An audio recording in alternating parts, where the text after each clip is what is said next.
এমন সময় আল্লাহ রব্বুল আলামিন জিবরিল আমিনকে দিয়ে কোরআনের সর্বশেষ আয়াত নাজিল করলেন। এরপরে আর কোন আয়াত নাজিল হবে না।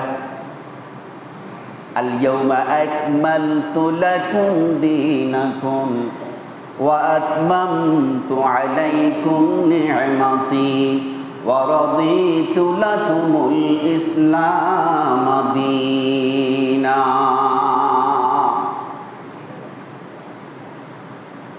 নবী, আমি ঘোষণা দিচ্ছি, আল্লাহ পাক বলছে, নবী আমি ঘোষণা দিচ্ছি, তামাম পৃথিবীর মানুষকে জানিয়ে দিচ্ছি, আমি এই দিনে, আরাফার দিনে, আল্লাহর পয়গম্বর বিদায় হজের দিনে আমার ধর্ম, যেই ধর্ম তামাম পৃথিবীর সমস্ত মানব জাতির কল্যাণে আমি আপনার উপর দিয়েছিলাম, যেটার নাম হলো ইসলাম, এই ইসলাম ধর্মকে আমি আজ পরিপূর্ণ করে দিলাম। আর কোনো কিছু এই ধর্মের মধ্যে লাগবে না কিয়ামত পর্যন্ত। যা প্রয়োজন সব আজকে পরিপূর্ণ করে দিলাম।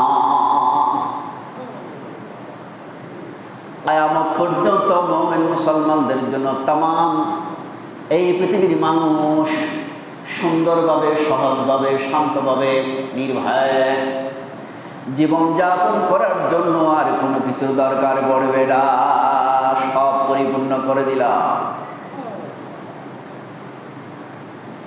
আল্লাহ পাকের ঘোষণা, আল ইয়াউমা আকমালতু লাকুম দীনা, আমার ধর্ম দ্বীন ইসলামকে পরিপূর্ণ করে দিলাম। এখানে আর কোনো কিছু ঢুকানো যাবে না, এর থেকে বাদ দেওয়ার কোনো সুযোগ নাই। ওয়া আতমামতু আলাইকুম নি'মাতি, আমার পক্ষ থেকে আপনার উপরে যে নিয়ামত দিয়েছিলাম, যে কোরআন 30 পারা কোরআন, এই 30 পারা কোরআন আজকে পরিপূর্ণ হয়ে গেল।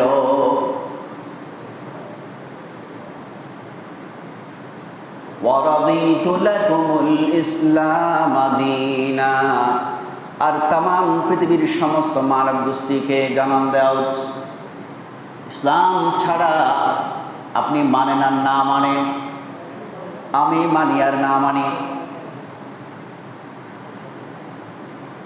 কেউ মানুক আর না মানুক, আল্লাহ পাক রব্বুল আলামিন বলেন ইসলামের উপরে আমি খুশি, সন্তুষ্ট, রাজি। ইসলাম ছাড়া অন্য কোন ধর্ম,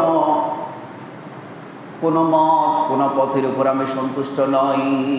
একমাত্র ইসলামের উপরে আমি রব্বুল আলামিন সন্তুষ্ট হয়ে গেলাম।